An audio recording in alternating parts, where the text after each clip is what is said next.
Hello, this is Todd Shank from Premier FPL.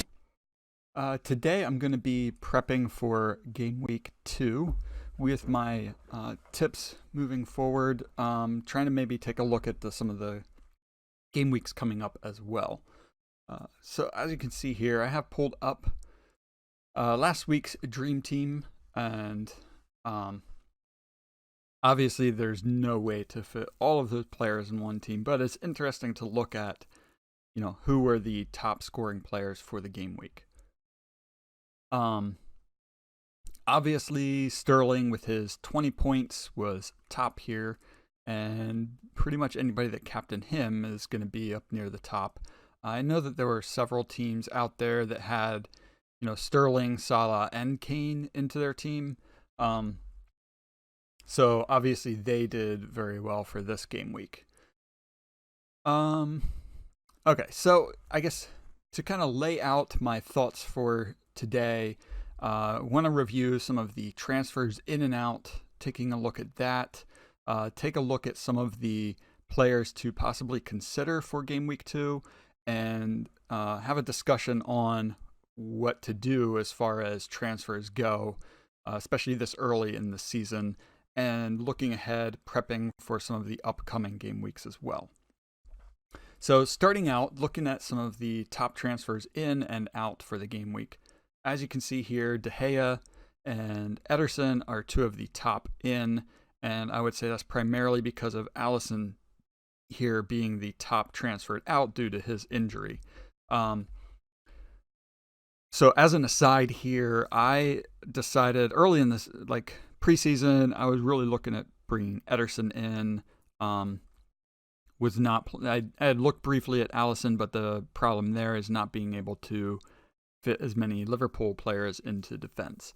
I was looking at Ederson, but then I decided to go with two 4.5 goalkeepers with Pope and Heaton. So those were the two that I decided to go with, and I felt like they have pretty good fixtures to be able to kind of alternate them based on who's at home to start the season, and thought that actually gave me an extra, I believe an extra million in the bank that I was able to move around a little bit easier then. So obviously De Gea and Ederson did well keeping clean sheets in game week 1. They're pretty much neck and neck as far as which is the top transferred in. The other one is Rashford and Martial being transferred in after their, 2 goals for Rashford, a goal for Martial. Rashford may or may not be on penalties. I believe I had heard that one of the comments was that basically whoever wins the penalty was going to be able to take the penalty. I guess we'll see what happens as the season goes on with that. Sterling, obviously, if people didn't have him in, they're looking to bring him in as well. A couple of them going out. Bernardo Silva not getting any playing time. Jimenez is an interesting one. I guess people are afraid of Wolves playing in Europa League and him not scoring. And then same thing with Fraser and Robertson being transferred out as well. So kind of a quick discussion here on Liverpool and their defense giving up the goal to Norwich. I know I'd read some articles basically looking at, actually maybe we can pull it up here. Their XG for the game. So Norwich's XG for the game was a 2.23, and some of the statistics that I had seen were comparing that XG to Liverpool's XG for the season last year and saying how much higher it was in this match. Now, I'm going to take some of that with a grain of salt, and I should have prefaced everything to start the video today. Basically, statistics at this point of the season, they're a good place to kind of start. It gives you kind of a starting point as far as what you want to look at for bringing players in, but really I'm not going to be nearly as concerned about them until after game week 3, and then really trying to look at it much deeper once right around game week 5, after game week 5. I feel like that's usually when you get just about the best data to start the season, is after game week 5. You get a little better idea of how teams are going to shape up. Normally, to start the season, guys are still working on getting match fit, working on figuring out systems, where people are going to be, learning, getting used to being back together and playing with one another in Premier League matches as opposed to preseason. So, with that said, Robertson, I think a lot of players were transferring him out due to Alexander Arnold's involvement in their match last Friday.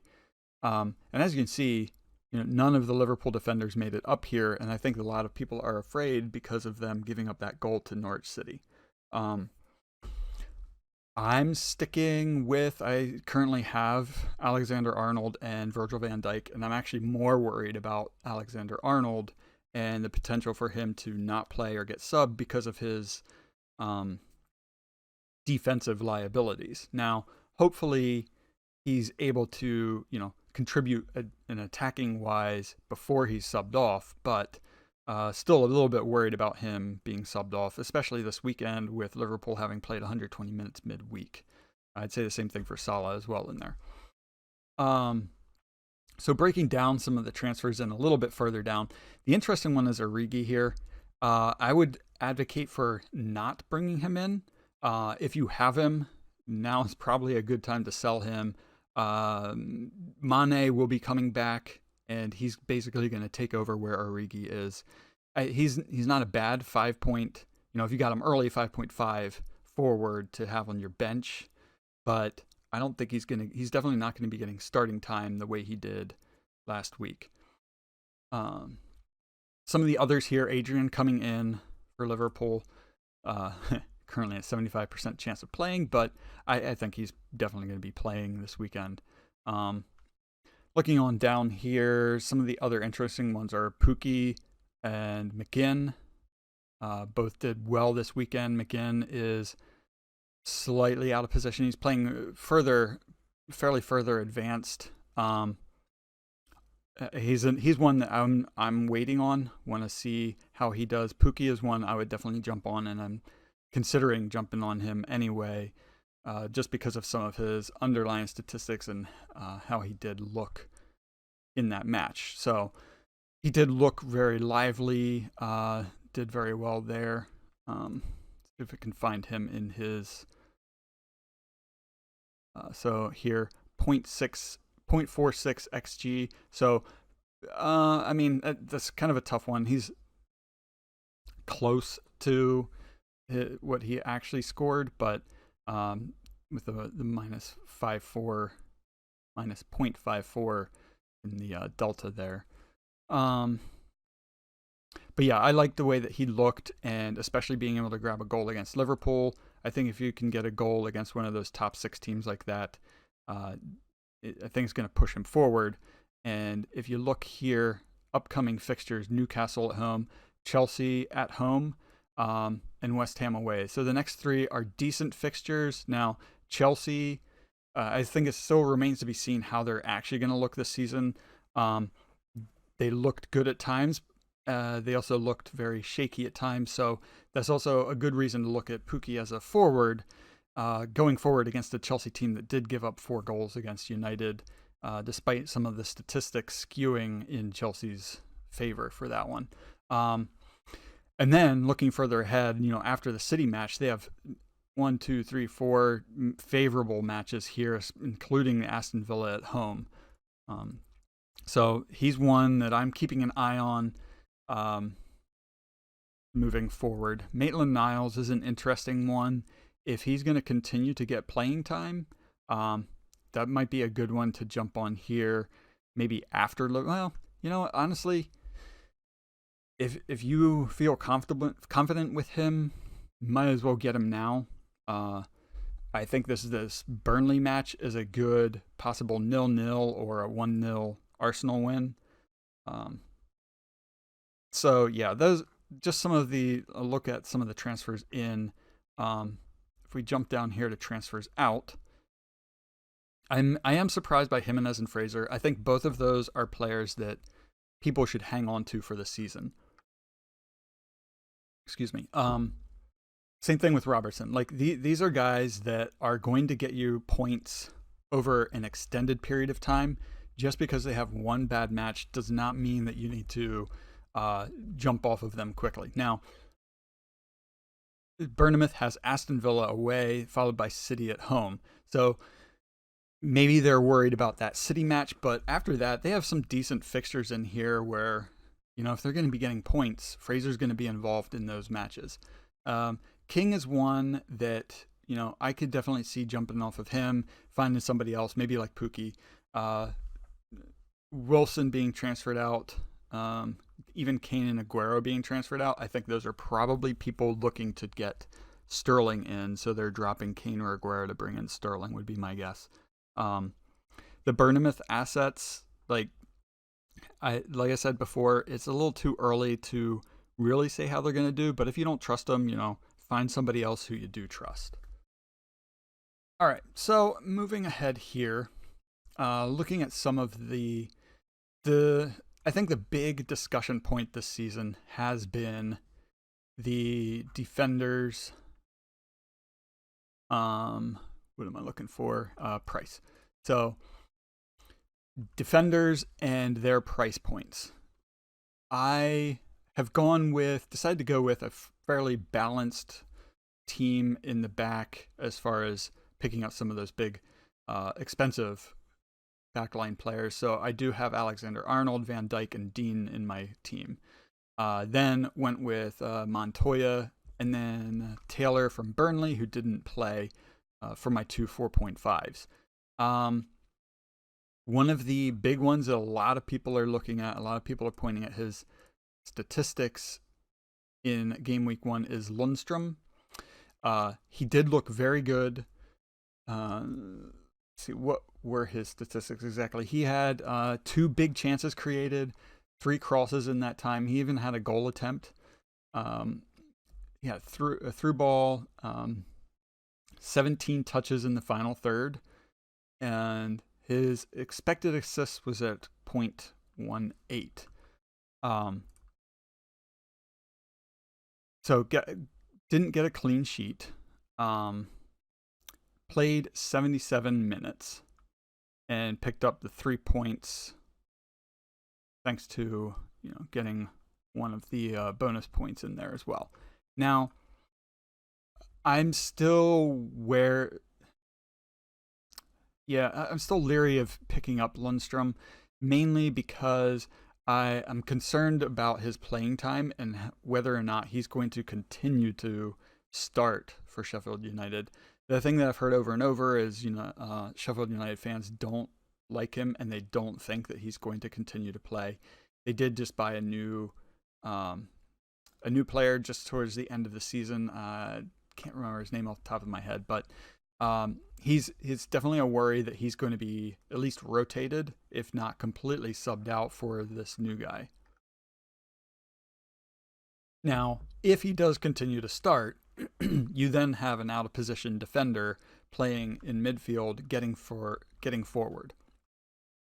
I actually prefer some of the other. Now, as far as 4.0 defenders go, Kelly is one that I would say to avoid because he has a good chance of being subbed out as well and not getting any playing time despite picking up the 6 points in game week 1. Who is the other one? Gibson. He did manage to. He did not play because of I guess it was Loughton was in there. Rico could be an interesting one if he continues to play, but again, I would say a lot of these 4.0 defenders have the risk of being rotated or subbed out. If you're okay with that, great, stick with them. But otherwise, I think some of the better picks here, some of the guys that I'm looking at, Baldock, O'Connell, these Sheffield United defenders, Basham, that really do get forward. and really do get involved in the offensive, like attacking areas for Sheffield United. So O'Connell doesn't get forward quite as much as some of the others. Just trying to look here through some of these other statistics. He did have a 0.19 expected assists for there with 6 touches in the final third. But I think that it's more of an eye test for them. Lundstrom is definitely the top end there as far as they go, as far as Sheffield United goes anyway. But Baldock is one that I do kind of like. 32 touches in the final third. Has a decent attempt. 1 goal attempt. So he has a decent kind of goal threat sort of ability. And if they continue to play attacking football, he's a good one to look at. Some of the other guys in here, maybe I should have kept it by total points, because Peters, I'm very interested in what Burnley's going to be doing with their defense, especially with their wing backs, the guys going forward with Lowton and Peters starting. Both of them, played fairly well, and I think that they're an interesting team defensively this season. Lowton and Peters both at 4.5. Peters did have 1 big chance created, 2 crosses. He did have a goal attempt. 13 touches in the final third, with Lowton at 12 touches in the final third. 3 crosses for Lowton. So, they could be an interesting one. Particularly if you look at them here in Gameweek 5, and I think that's a good time to. I think that'll give us time to see who's going to be starting, and give us a little bit more data about how they're going to be, what they're going to be doing moving forward. But they're one that I do have my eye on because they have several of those cheaper defenders. Brighton Hove Albion, another one. They have some good fixtures coming up here. 2 home matches, followed by City, and then another home match against Burnley. I think that some of their defensive assets are looking really good too. Dunk, I have Montoya in my team as well. Both of them players that do have a tendency to get forward. So some of those guys are good ones to look at. I know I have no idea how to say his name, but Soyuncu is an interesting one for Leicester. So 6 points there, primarily for getting that clean sheet against Wolverhampton. Against Chelsea, I think that's a good one to look at how they do, but he's another one I definitely have my eye on moving forward as well. Not sure that I'm quite ready to jump on getting him just yet.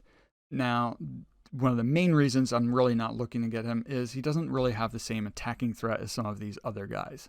I'd rather have somebody that has the attacking threat because of some of those wing backs, because if you're relying on a center back, you're mainly relying on getting your points from clean sheets, and I don't, especially for cheap defenders, that is not really the best way to go.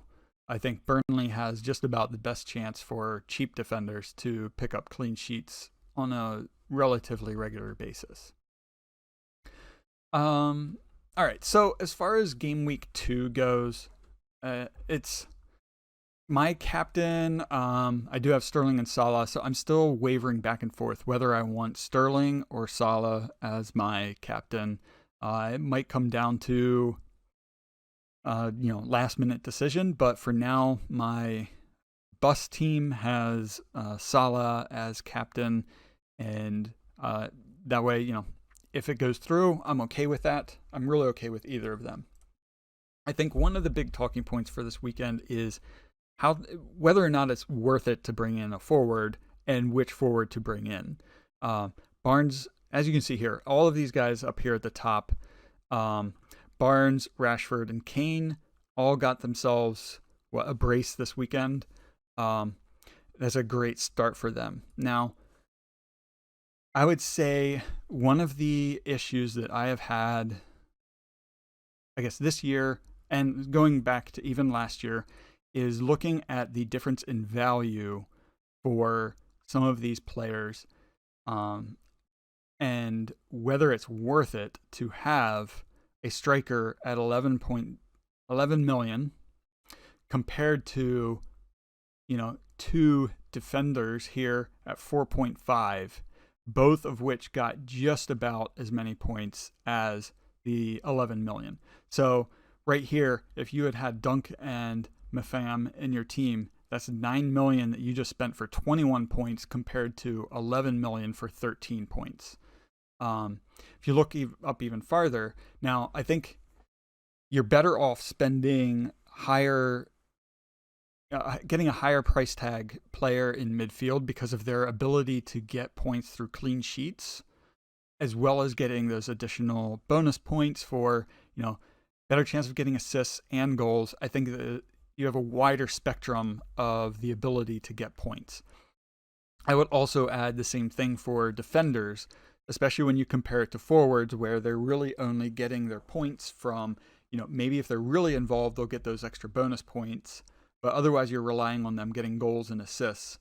And when you compare that to a midfield player whose goals and assists count more than a forward, combined with being able to get clean sheet bonus points, I don't think that there's really much of a comparison there.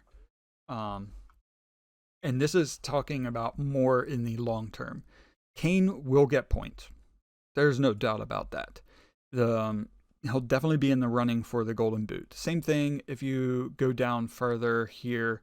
I don't see him here on this page. But Aubameyang, he'll get points. There's a good chance that he'll be in the Golden Boot running too.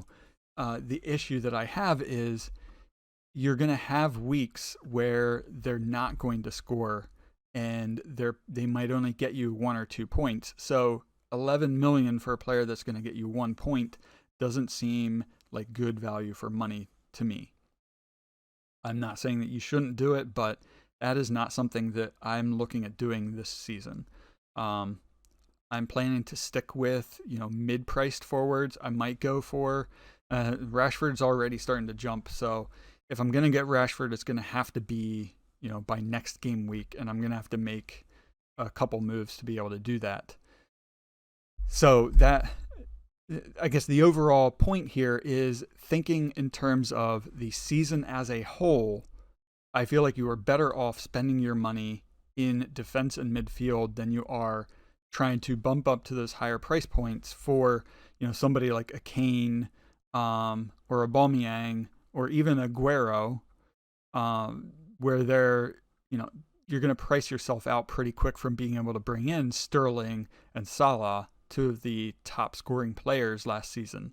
Not to mention, then you're also not going to have room to bring in the guys like Robertson, Van Dijk, Trent Alexander-Arnold, Laporte, Zinchenko, Walker, whoever you want to look at here in defense, that, these guys that over the long term, over the whole season, are ultimately going to get you as many, if not more points than a forward for half the cost. So you could have Walker and Van Dijk, and that's going to be just 1.5 million more than Kane. And the 2 of them are going to get you more points than Kane. So that's my justification for not having these guys. Now, I know that the other side of that argument is, yes, but you're not going to captain Van Dijk. So you're going to miss out on those captain points. I agree with that. Kane is one of those, especially at this point, he is a captain differential in that most people are going to be captaining Sterling and Salah. And it's mainly for those reasons of the value and the fact that they were top scorers last season. So if you are captaining Kane, you're going to have a little bit of a differential over everybody else who's captaining Salah and Sterling. Now, again, personally, I'm okay with that. I'm going to keep my captaincy with Salah and Sterling.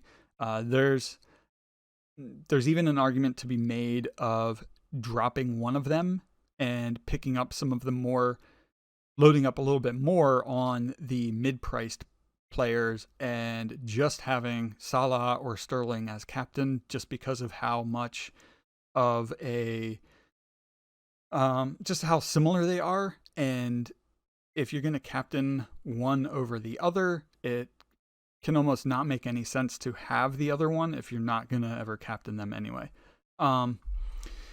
I'm thinking, for at least for now, I'll just go by fixture. Whoever seems to have the better fixture, and I think Salah this weekend does have the better fixture against Southampton. Now, problem is he did play 120 minutes midweek, so I guess we will wait and see there.